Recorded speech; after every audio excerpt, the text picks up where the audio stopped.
સુરતમાં સોમવાર અને મંગળવારે 2 દિવસ પડેલા ધોધમાર વરસાદને કારણે અનેક જગ્યાઓ પર તારાજી સર્જાઈ છે. તો સુરતમાં પડેલા ધોધમાર વરસાદે સુરતની ઓળખ એવા કાપડ બજારને મોટો આર્થિક ફટકો પહોંચાડ્યો છે. કાપડ માર્કેટના બેઝમેન્ટમાં આવેલા લગભગ 1000 જેટલી દુકાનોમાં પાણી ઘૂસી જતા લાખો કરોડો રૂપિયાના માલ પલળી જતા વેપારીઓને ભારે નુકસાન વેઠવાનો વારો આવ્યો છે. સુરતમાં એક ધારા પડેલા મુસળધાર વરસાદે તારાજી સર્જી હોવાના અનેક કિસ્સા સામે આવી ચૂક્યા છે. સુરતમાં પડેલા ધોધમાર વરસાદને કારણે સુરતના ઓળખસામાં કાપડ બજારના વેપારીઓ ભારે મુશ્કેલીમાં મુકાયા છે. સુરતના કાપડ માર્કેટોમાં બેઝમેન્ટમાં આવેલી લગભગ 1000 જેટલી દુકાનોમાં અંદાજે 2.5 થી 4 ફૂટ જેટલા પાણી ભરાઈ જતા દુકાનોમાં રાખેલો તૈયાર માલ પાણીમાં પલળી ગયો હતો. આવી કારમી મંદી વચ્ચે આવનાર રક્ષાબંધનના પર્વને ધ્યાનમાં રાખીને વેપારીઓ મોટા પ્રમાણમાં માલનો સ્ટોક તૈયાર કર્યો હતો.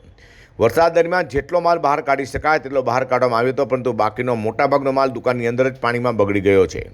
વેપારીએ જણાવ્યું હતું કે એક વેપારીને લાખો રૂપિયા નુકસાન થયું છે. પાણીમાં પલળી ગયેલો માલ હવે વેચાણ કે ઉપયોગ માટે યોગ્ય રહ્યો નથી. मेरा नाम दिनेश कटारिया है, मैं पोस्टा का जनरल सेक्रेटरी हूँ। परिस्थिति तो बहुत ख़राब है। 15 से 20 इंच की जो बरसात गिरी है वो किसी को बाहर निकलने का मौका ही नहीं मिला। उसकी वजह से बेसमेंटों के अंदर खूब पानी आया है।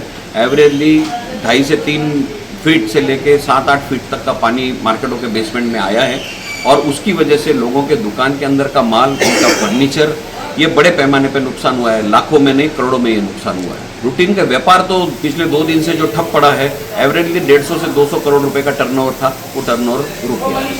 બીજી તરફ કાપડ વેપારીઓ દાવો છે કે વરસાદના કારણે રોજિંદા અંદાજે 150 થી 200 કરોડ રૂપિયાનું વેપારીને નુકસાન થઈ રહ્યું છે.